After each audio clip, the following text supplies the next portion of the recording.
아담이 범죄한 이후에 자신의 벌거벗은 모습 앞에 수치심을 갖게 되었습니다.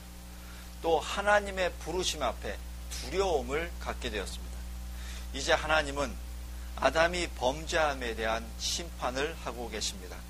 그러나 이 하나님의 심판 안에 은혜의 언약이 시작되었음을 오늘 보기를 원합니다. 첫 번째로 하나님의 심판 안에 하나님의 은혜가 내재되어 있습니다.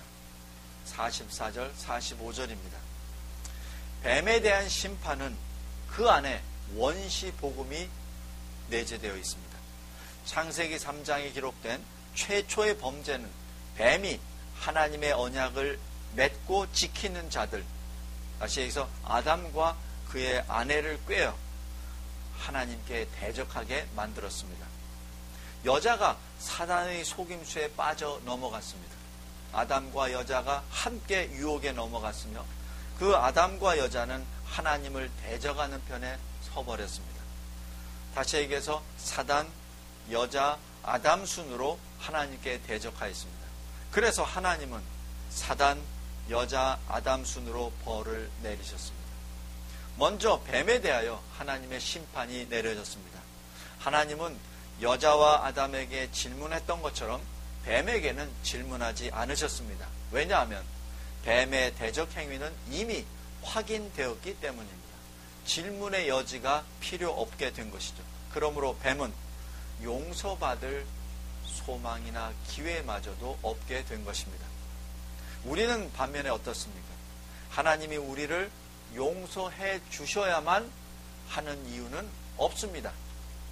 그런데 하나님은 우리를 택하시고 우리에게 공의와 함께 동시에 은혜를 베푸셨습니다. 반면에 하나님은 사단을, 뱀을 용서하지 않으셨습니다. 이것만 보더라도 우리를 용서하신 하나님의 은혜가 얼마나 큰가를 알 수 있습니다. 사도 바울은 로마 교회에 보내는 로마 서신에서 평강의 하나님께서 속히 사단을 너희 발 아래, 성도들 발 아래서 상하게 하시리라. 로마서 16장 20절입니다. 그렇게 말씀함으로써 사단의 머리를 이제는 성도의 발로 밟을 것이라고 전하였습니다.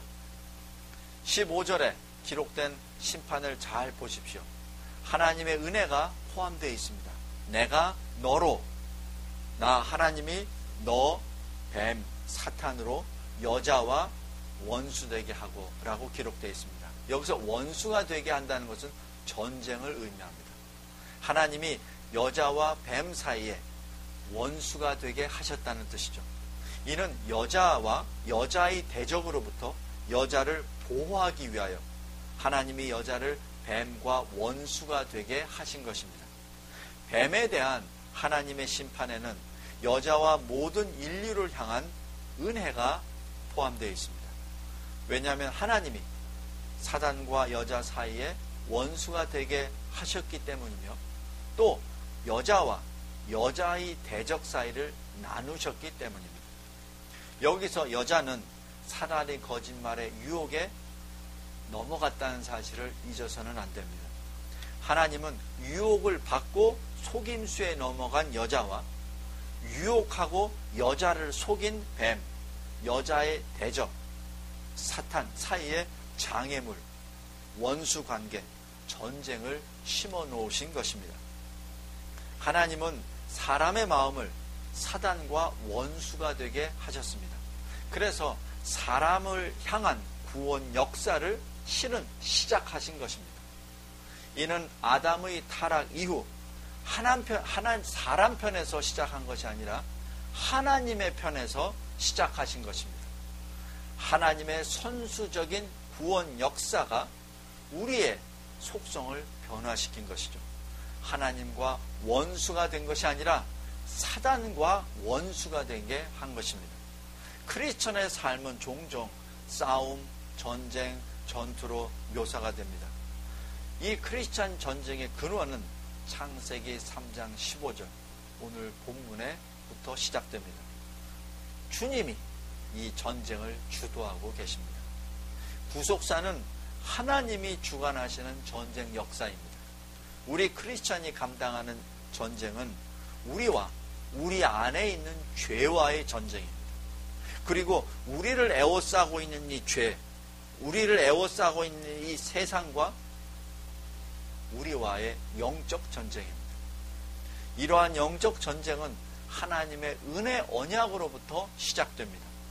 그리고 그 영적 전쟁의 결국은 여자와 사단의 후손, 사단과 여자의 후손 단수입니다. 예수 그리스도입니다. 사단과 그리스도와의 전쟁으로 결국이 납니다. 왜 여호와 하나님은 뱀과 여자를 원수가 되게 하셨습니까? 여자가 먼저 유혹을 받았기에 하나님은 사단의 공격에 대해 하나님의 방법으로, 하나님의 회복의 방법으로 즉시 시작하신 것이죠. 그리고 구속 역사 안에서 여자의 역할을 정하셨습니다.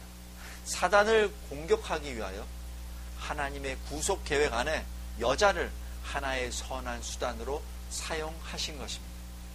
여자가 유혹을 받아 죄가 세상으로 들어왔습니다. 그래서 여자는 죄가 세상으로 들어오는 수단으로 사용되었습니다.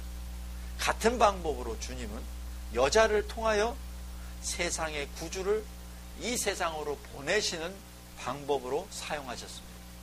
여자가 그 후손 단수 주 예수 그리스도를 잉태하는 수단으로 사용하신 것입니다. 너희 후손도 여자의 후손과 원수가 되게 하리라. 이는 사단과 여자 사이의 갈등을 확산시킨 것입니다. 단지 사단과 그 여자만의 개인적인 갈등이 아닙니다. 그렇다면 그 여자의 후손은 누구입니까? 모든 인류입니까? 아닙니다. 그 여자의 후손 전부를 말하는 것이 결코 아닙니다. 왜냐하면 그 여자의 후손인 가인은 3장 15절에 언급된 그 여자의 후손이 아니기 때문입니다. 가인은 구속사의 계보에 속하지 않습니다. 요한사도가 이렇게 말합니다. 가인은 악한 자라. 가인같이 하지 말라. 요한일서 3장 12절입니다. 가인은 악한 자였습니다. 그래서 비록 하와의 몸에서 태어났지만 그 여자의 후손은 아니었습니다. 가인은 하나님이 세우신 구속사의 계보에 포함되어 있지 않았습니다. 그러므로 그 여자의 후손은 모든 인류를 의미하는 것이 아닙니다. 그렇다면 그 여자의 후손은 누구입니까? 여자의 후손은 하나님이 사단과 원수가 되게 하신 자들, 하나님이 사단과 원수가 되게 하신 그 자들, 하나님이 이 세상으로부터 구원해낸 사단과 원수가 되게 하신 자들입니다. 창세기 4장부터 11장, 여기에는 이 두 개의 계보가 기록되어 있습니다.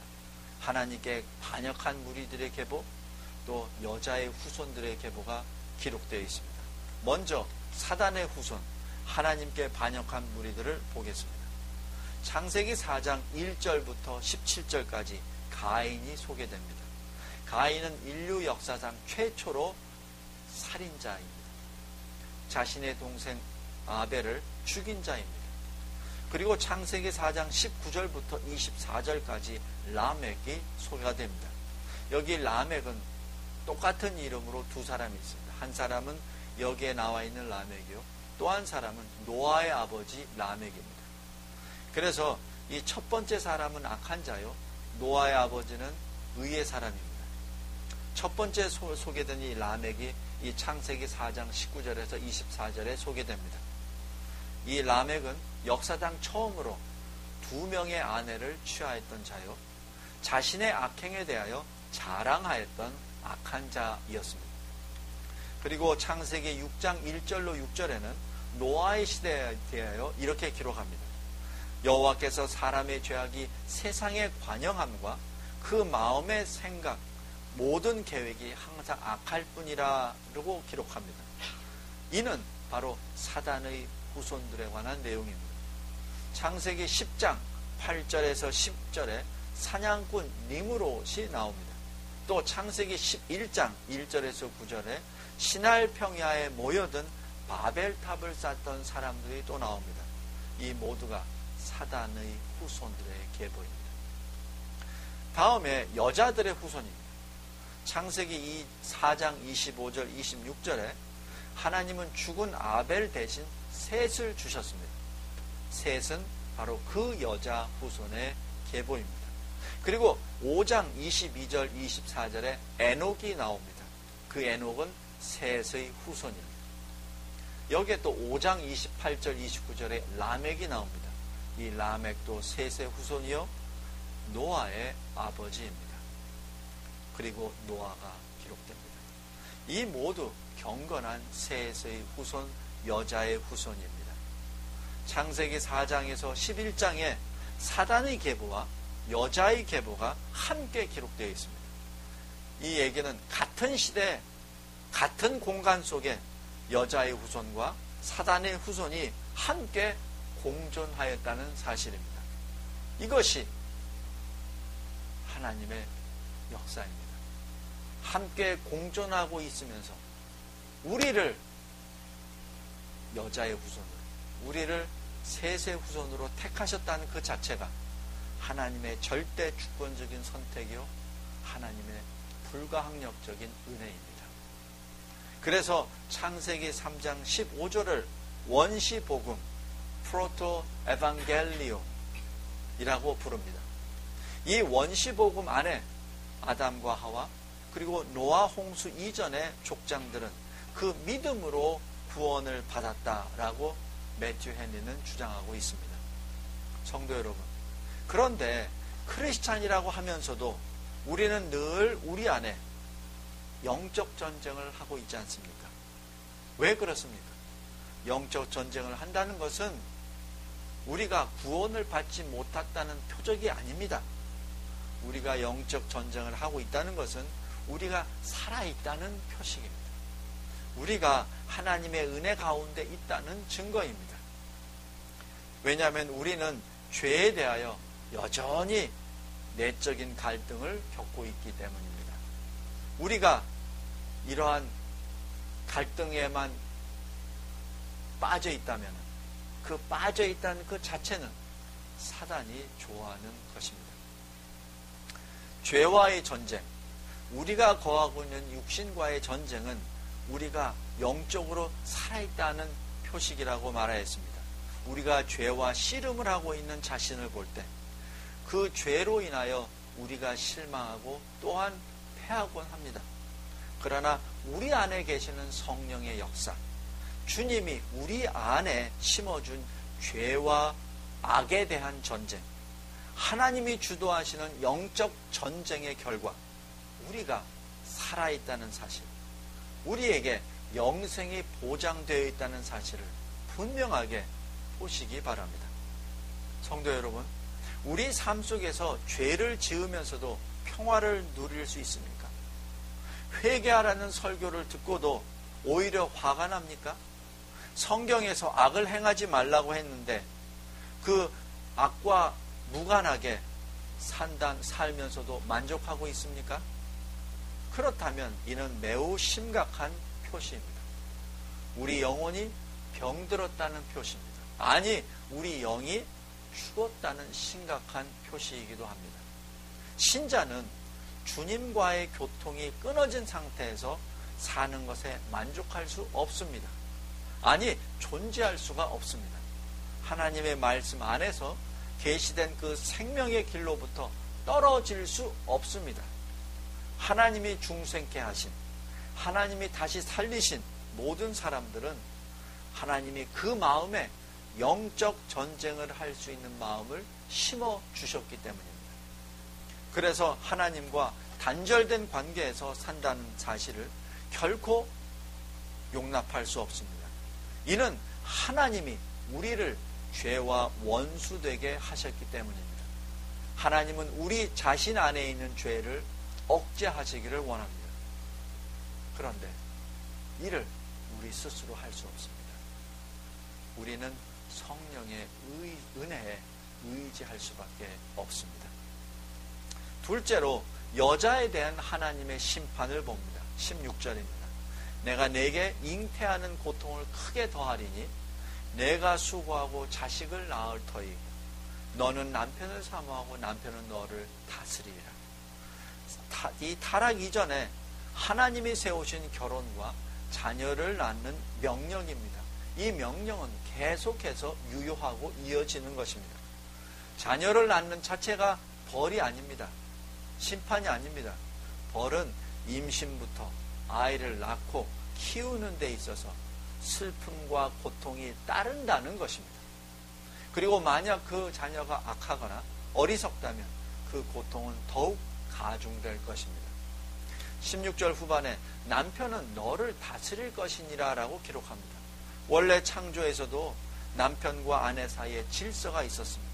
그러나 죄로 말미암아 남편과 아내 사이의 관계에 불협화적인 요소가 존재할 것임을 암시하고 있습니다. 죄로 말미암아 남편이 아내를 부당하게 대할 것임을 암시하고 있는 것이죠. 성도 여러분, 모든 결혼 간 관계의 어려움은 타락의 시점으로부터 시작되었습니다. 결혼이란 하나님이 자기 백성에게 주신 최고의 축복입니다. 그러기에 사단은 이 결혼 관계를 공격하는 것이죠.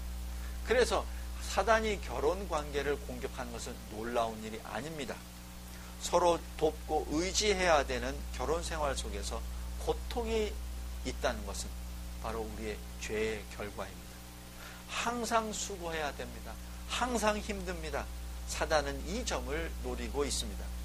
우리 삶을 위하여 주님의 말씀에 불순종함으로써 일종의 어떤 낙원을 발견할 수 있을 것이라는 유혹을 사단이 우리에게 늘 집요하게 던지고 있는 것이죠. 여기에 늘 깨어 있어야 합니다. 셋째로 아담에게 내려진 벌입니다. 17절, 18절, 19절입니다. 여자는 잉태하는 고통을 크게 더하고 자식을 수고하고 낳는 고통이 더 무겁게 가해지듯이 남자에게는 수고의 무거움이 더 가중되었습니다. 다시 말하면 죄로 말미암아 축복의 본분, 축복의 사명, 이것과 특권이 괴로움과 슬픔으로 무겁게 다가오게 된 것입니다. 하나님의 자비로 인하여 뱀처럼 직접적인 저주를 받지는 않았으나 아담의 죄로 인하여 아담은 물론 아담의 세상, 환경, 이 모든 것이 다 끔찍하게 그리고 광범위하게 형벌을 받게 되었습니다. 다시 얘기해서 종신토록 아담은 땅에서 수고를 해야만 했습니다. 창조 명령에 따라 노동은 계속해야 합니다. 즉 노동은 타락의 결과가 아닙니다.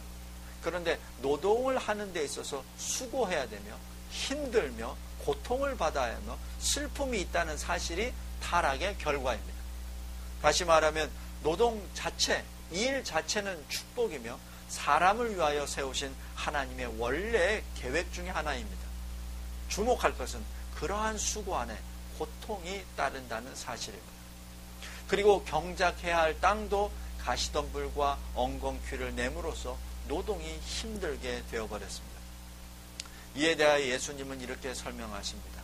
사람이 일을 하고 노동을 해도 세상에는 좀이나 동록이 해하며 도적이 구멍을 뚫고 도적질한다 라고 마태복음 6장 19절에 이 세상이 얼마나 저주 아래 있는가를 또한 설명하였습니다. 아담의 생애에는 그래서 안식이란 없습니다. 종신토록 수고하여야 그 소산을 먹으리라. 이것이야말로 매일 아담이 존재하는 한 아담을 누르고 있는 짐입니다. 아담의 죄로 인하여 평화가 없어진 것이죠. 그리고 아담의 결국은 마지막은 죽음입니다. 하나님이 아담에게 이렇게 말씀하십니다. 내가 흙으로 돌아오기 전까지 얼굴에 땀이 흘려야 식물을 먹으리라. 하나님을 위하여 살던 존재 아담이 이제는 자신의 배를 위하여 살게 되는 존재, 그런 존재로 전락되어 버린 것입니다. 아담이 범죄 이후 즉시 죽지 않았습니다. 육신의 죽음이 지연되었습니다. 이 육신의 죽음이 지연되었다는 것은 하나님의 은혜로 인한 것입니다. 하나님의 자비와 은혜가 아담과 하와의 심판에 내재되어 있습니다. 하나님은 아담과 하와를 은혜 언약 아래 두고 자비를 베푸신 것입니다. 마지막으로 하나님의 심판 이후 모습입니다. 20절, 24절까지 말씀입니다. 하나님과 사람 사이의 관계가 멀어지고 원수가 되고 사람이 해결할 수 없는 장벽이 세워졌습니다. 그런데 그 가운데서 하나님의 은혜를 볼 수 있습니다. 죽음의 선고를 받은 후 아담은 자신의 아내를 하와라 지었습니다. 이는 모든 자의 산자의 어미, 모든 산자의 어미라고 성경은 해석하고 있습니다. 죽음의 선고, 사형 선고를 받은 후에 아담은 자기 아내를 삶, life라고 지은 것이죠. 죽었는데, 죽는다고 했는데 산다는 것으로 이름을 지은 것이죠. 이것은 3장 15절에 하나님이 하신 말씀에 대한 아담의 신앙 고백입니다. 이어서 22절에서 하나님은 이 사람이 선악을 하는 일에 우리 중 하나같이 되었다고 말씀하십니다. 잘 보십시오. 사람은 자신이 원하는 것을 얻기 위해 선과 악을 아는 나무의 열매를 따서 먹었습니다. 그러자 창조세계 전체가 망가져 버렸습니다. 물론 자신의 생명도 망가져 버렸습니다. 이제 그 사람이 찾는 것은 이제는 선과 악을 아는 나무의 열매가 아니라 생명나무예요. 그래서 사람은 생명나무의 길로 오지 못하도록 막으신 것이죠. 하나님은 생명나무의 길을 지키게 하심으로써 아담이 생명나무에 가는 것을 막으셨습니다. 만약에 그렇지 않았다면 아담은 영원한 저주와 멸망에 거할 수밖에 없기 때문입니다. 만약에 죄인이 죽지 않는다면, 만약에 죽지 않는 죄인이 계속해서 생육하고 번성해서 그 동산에 가득 찬다면 그것은 무엇이 되겠습니까? 그것은 지옥입니다. 영원한 지옥이죠. 죽지 않는 영원한 지옥. 하나님은 그래서 아담과 하와를 생명나무에 가는 길을 가지 못하도록 막으신 것입니다. 그리고 에덴으로부터 쫓아내신 것이죠. 그 자체가 실은 은혜입니다. 에덴으로부터 추방되었다는 것은 하나님과의 교통이 단절되었음을 또한 의미합니다. 에스겔서와 선지자 이사야서에서 보았던 그룹, 지성소에 있었던 이 자비 자리 위에 새겨진 그 그룹이 에덴 동산 동편에 배치되었습니다. 그룹이 배치되어 있다는 자체는 하나님과의 단절된 관계를 하나님 편에서 재개할 수 없다는 것입니다. 사람 편에서 그 길을 열 수 없다는 뜻입니다. 하나님 편에서 다시 사람 편에서 에덴으로 다시 돌아갈 수 없다는 것을 의미합니다. 그리고 두루 도는 화영검을 두어서 사람이 택할 수 있는 모든 길을 다 막아버리셨습니다. 성도 여러분, 만약 사람이 하나님과의 관계를 회복할 수 있는 길이 있다면 그 길은 하나님이 그 길을 여셔야 합니다. 하나님이 그 길을 열어서 사람이 갈 수 있도록 보장하시는 수밖에 없습니다. 창세기 4장부터 계시록에 이르기까지 성경 전체가 이 사실을 말하고 있습니다. 창세기 1장부터 3장까지 분명한 사실은 하나님이 이 세상을 창조하시고 사람이 이 창조 세계를 훼손시켜버렸다는 것이 1장부터 3장까지의